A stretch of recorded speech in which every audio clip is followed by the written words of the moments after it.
You're obviously like so statistically accomplished and the best at your position and will go down as one of the all-time NFL greats.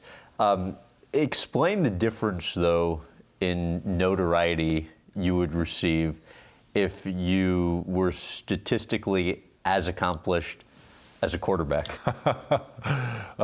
It would be a little bit different. I'm happy that I'm not, because I do like flying under the radar a little bit. But certainly as a quarterback, you wonder, if I was as gifted at quarterback as I am as a left tackle, you probably wouldn't be walking through the grocery store the way I do now, kind of unnoticed. So certainly there would be some benefits, but I do enjoy some ambiguity a little bit. There's a saying that offensive line are mushrooms, and it's considered a mushroom society because everyone wants to throw us in a dark room and throw shit on us every day, and then they expect us to bloom into something that's delicious.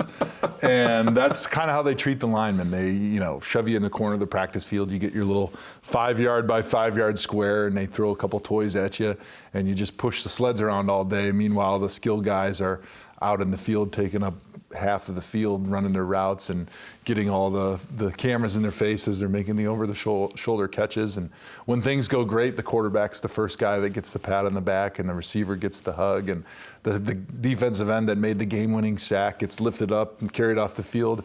And nobody remembers the O-line until you're the one that's giving up the sack that loses the game, and then you're the GOAT, and you're the reason that we lost, and we need to get you out of here. And so I think the business that we're in, we have to kind of accept that, and that we have to almost embrace sort of that mushroom society. And so I feel like I'm definitely one of the guys that has done that. To what extent does fear of failure still motivate you? It's funny because I think that fear of failure must have been bred in me, or it was innate growing up. And it wasn't until college and the pros when I started talking to other players on the offensive line that have had a lot of success, or coaches that have coached guys that have a lot of success, and they talk about what motivates them, and almost to a man, every one of them is motivated by the fear of failure, the fear of being the reason you lost, or the fear of being the one that everybody on the team looks at and says, we need to get rid of this guy. And I think in a large part, that was always my motivating factor. And I think that's what kind of separates offensive linemen maybe from a lot of the other positions, because we're judged by our lack of failure. So the more lack of failure we have, the better of a player we are. Whereas if you're a receiver or a defensive end or a linebacker, you're only measured by the number of successes you have in a game. So if an offensive lineman has 70 snaps and I do 68 pancake blocks, perfect blocks, and then I give up 2 sacks at the end of the game with the game on the line, the fans and the coaches are going to be calling for my head at the end of a game. And nobody saw the 68 plays where I completely dominated my player.